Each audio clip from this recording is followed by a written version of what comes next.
Hey, welcome back. This is Cavallo from datingadviceguru.com. Today we're going to talk about how to win back your ex-boyfriend in 3 steps. And as always, don't forget to like this video and subscribe so you can keep getting this every single week. One of the most painful situations a woman can experience is losing a relationship with a man she loves. It's one of the most painful experiences any person can experience. It doesn't matter if you're a man or if you're a woman. So it also shouldn't come as any shock that this is probably one of the most common questions I get or I hear about from my readers. And the question usually comes in one of 2 flavors. The first question is, how can I get my ex to come back to me? Or the second version is, how can I get over my ex? Now these are obviously 2 distinctly different questions, and yet they're completely intertwined. Let me explain. Because the answer to each question is in the other. If you want to get over your ex, you have to finally decide that you no longer want them to come back to you. If you still harbor secret wishes of getting back together, you're going to find it nearly impossible to get over your ex. On the other hand, if you want to get your ex to come back to you, you have to find a way to get over them at the same time. Because the more you want and need that ex-boyfriend to come back to you, the less likely it is it's going to happen.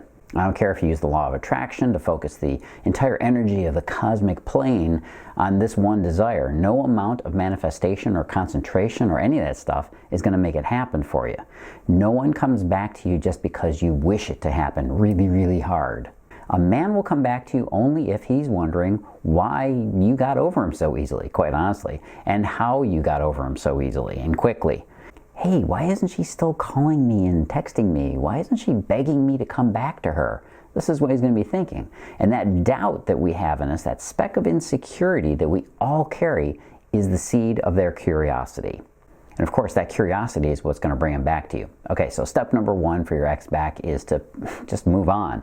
Now, I know you've heard this 1,000,001 times. If you want to get your ex back, though, you have to start from a place where you don't really need the relationship. Because when you need the other person, and I mean need with a capital N, you can't act with any kind of backbone or posture. You'll cave in at the first opportunity or opening you see, and your eagerness will scare them off. Imagine your ex calls you up out of the blue and asks to see you tonight.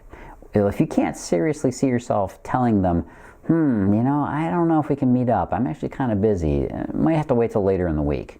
If you can't see yourself saying that, well, then you're probably going to fall into the other trap, which is saying, yeah, absolutely, I'll meet you right away. Where? Right now? Right now? That kind of eagerness will ruin any chances you have. You see how that urgency kind of makes you needy? The only way your ex is probably going to entertain the option is if you can lower your level of panic. Which brings us to the next step. Get your ex back. Step number 2, turn off the alarms. The number 1 thing that stops couples from getting back together is the level of anxiety that comes with getting dumped. Trust me, I know it well. I once called my ex back, I'd say at least 7 times. It might have even been a dozen times that same evening to tell her, you know what, I got it, I get it. I'll give you some space now. I see why you need it. And well, what was I doing? I wasn't giving her the space. And that didn't work out so well for me. She basically had to scream at me to stop freaking calling her. So what's happening here is that you're going through a form of brain hormone withdrawal. That's right, you're kind of going through the same thing as a drug withdrawal. When you're in love and you're attached to somebody, your brain and your body releases a ton of feel-good hormones. Serotonin, adrenaline, dopamine. These are all chemicals that get your brain really fixated on this one person. And when those chemicals are cut off, that's when you go through that sweaty, panicky withdrawal syndrome. And this is when you're most likely going to make mistakes and freak out, which then freaks your ex-boyfriend out. And it's a huge downward spiral from there. You have to be able to shut off those panic alarms in your head that go off when your love drugs get cut off. If you go read this particular article online, I actually detail an actual interaction. Somebody who went totally off the hook crazy, a woman who went off the hook crazy on a guy, and it's basically a transcription of her text messages. And you can probably relate. You'll know that we're all capable of going a little bit crazy when we're allowed to just stew on our own emotions and go through that panic by ourselves and that withdrawal. You got to be able to keep yourself calm and stay cool. So ex-back step number 3 is take the power. Once you've regained control and you know you can live without this guy, most of the time you're probably going to choose to just let him go on his way. You'll realize that he really wasn't so fantastic after all. You'll realize that there are better fish out there and you were wasting your time looking for a commitment from this guy. But it's also possible that you'll consider taking him back. But now that you're more relaxed about the whole situation, there's no need to panic anymore. Now you're in a position of power. You can choose whether or not to try again with him. You can choose whether or not to say yes or give it another shot. And this will make him more interested and involved with you, because you won't be in that position of being the needy person, the hurt person so much. It's a great place to be in life, and it's also where you're going to do your clearest thinking and make the best choices about your relationships.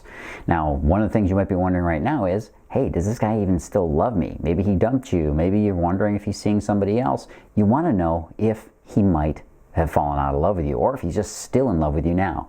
Go on over to datingadviceguru.com/does he love me. That's datingadviceguru.com/does he love me. You'll get a quick look at my quiz, my free little quiz. It'll tell you right off the bat whether or not he's still into you.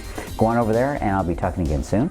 As always, don't forget to like the video, subscribe, and I'll be talking to you next time. This is Carlos Cavallo from datingadviceguru.com. As always, live and love with passion.